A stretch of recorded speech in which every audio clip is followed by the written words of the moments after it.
Bonjour,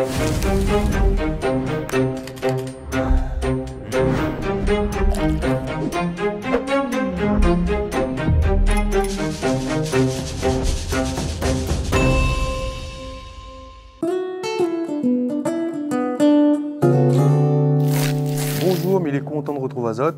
Du coup, aujourd'hui, nous avons réalisé un chromeski de civet coq fermier. Alors, pour cela, nous avons besoin de tomates, oignons, un coq fermier, des épices, des œufs, sauce au maïs pour faire la panure, la farine et des lentilles. Et quelques légumes, bien sûr. Allez, c'est parti. Alors, ça commence par émincer les oignons.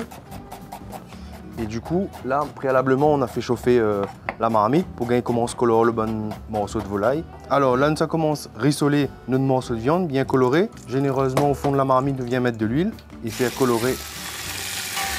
Alors là, on va continuer, le temps que ça colore, continuer à piler le l'ail. Alors là, pour rajouter un petit peu de ma touche à moi, mamie me rajoute mon petit morceau de gingembre mangue. Et cette idée est venue parce que voilà, en fait, quand on fait un carré, on a toujours des restes. Et en fait, c'est se dire, là, on fait la préparation de base, mais après, quand le lendemain il reste, vous trouvez une petite amuse-bouche, on en a fait un petit apéritif. Voilà, on a un peu de sauce au maïs, on a différents produits sous la main. Et après, par exemple, si je sais pas, on a de moule la panille, il reste un table ou effiloche à lit, on met dans une petite barquette. Et le lendemain, posément, on fait ça avec marmaille, on boule les petits chromeski. Trouver une autre façon de manger le plat traditionnel de la veille. Alors là, c'est un volaille short chez le frère. Hein. Moi, ce que je fais, c'est que je préfère que tous les morceaux soient colorés uniformément, bien colorés, comme ça, ils donnent à moins plus de saveur. Et aussi, quand nous va faire les chromeski ou bien qu'on a un peu de sauce en fait, pour venir justement, quand nous va malaxer cette viande-là, elle va nous donner un peu de jus, un peu de mâche et un peu de côté juteux, entre guillemets. Et tu déglaces un petit peu de l'eau, hein, là, pas besoin d'un tas. Pour justement décoller les sucres là. Faut pas qu'ils noircissent en fait, ils ramènent l'amertume. Là, on peut rajouter directement les oignons pour qu'ils fondent bien. Là, on peut remuer. Là, pareil. Hein. On va comment on se coupe le bon tomate. Après, moi, j'ai sélectionné les tomates cerises ou les petites tomates un peu du jardin, là, les tomates, bon petit grappe tomate longtemps là. Là, on va rajouter le l'ail avec le gingembre, la clou de girofle, la poivre dedans, fait mali. Comme ça, il continue à cuire. Nous la laisse bien colorée. On pose une petite marmite, nous revenus. Ça met nos tomates estir. Et avec ce tomate-là, nous vient récupérer et frotter le fond de la marmite, comme tu dirais. Nous avons bien fait suer les tomates, les oignons, les bons. Là, nous va rajouter un peu de vin, parce que la fine bien commence à accrocher au fond. Et avant de refermer, nous rajoute feuille de 4 épices. Et moi, ma petite astuce, ou pas petite astuce, il y aura un petit peu de noix de muscade en début de cuisson et en fin de cuisson. Nous finissons bien décolle tous les sucres, rajoute tous les épices pour finaliser la cuisson. Commence à épaissir un petit peu.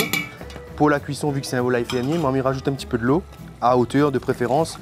Et là, nous vient couvrir et nous attend à peu près 30-45 minutes de cuisson pour que la viande est vraiment cuite, filandreuse et qu'on peut effilocher ça après pour venir réaliser les petits chromeski. Alors là, nous sommes passés à la réalisation de la crème de lentilles. Alors là, nous la fait chauffer notre marmite. Nous mettons un petit filet d'huile. On fait tomber, suer les oignons. Voilà. Pour ma part, moi j'aime beaucoup utiliser le gros sel. Comme ça, comme il grossit mon bonnes épices, il y a une autre dimension. Là, fin de suer, commence légèrement à colorer les carottes. Ah, je ne viens pas mettre toutes. Hein. Voilà. Et après, on peut réutiliser les lentilles de la veille, juste mixer hein, le pois. Alors là, juste rissoler, la fin bien rissoler. On va venir mouiller à hauteur. Et on va couvrir. Voilà, notre crémeux de lentilles est déjà cuit. Notre lentille est cuit. On va venir mixer. Voilà, pas trop liquide, hein, vraiment avoir une consistance un peu crémeuse. Le crémeux terminé. Le crémeux, ça c'est une fois terminé le crémeux, ça sera pour venir mettre dans les petites moques sardines, pour venir faire comme notre petit support crémeux.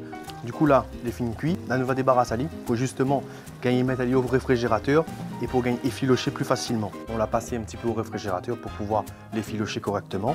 Et là nous allons passer au dépiotage. Après ce qui serait top c'est de prendre, voilà, comme on avait dit au démarrage, hein, les plats de la veille pour justement les recycler et les manger d'une autre façon. Voilà, on a déjà effiloché. On va le repasser un petit peu au couteau parce qu'il y a quelques morceaux de peau.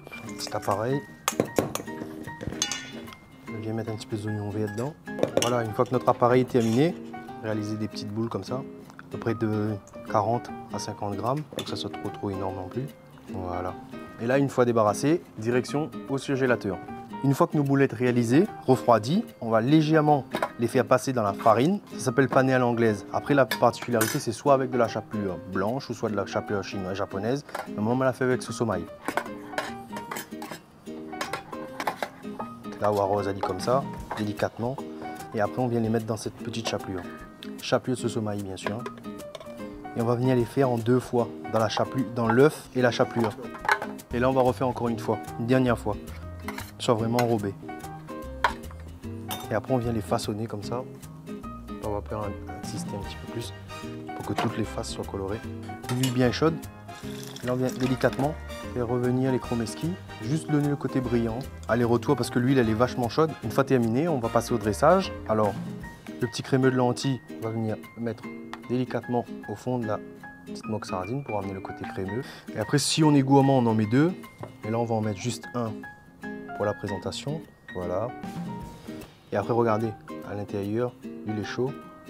On aurait pu mettre un petit peu de bread, on aurait pu mettre un petit peu un petit morceau de foie gras, par exemple. Vraiment faire un petit insert un peu coulant, mettre même un petit morceau de fromage, si on aurait aimé. Vous suivez, c'est top. Pour un petit amuse-bouche, après les fêtes, on ramène ce côté un peu herbe. Et vous avez vu, c'est facile. Et n'hésite pas à refaire.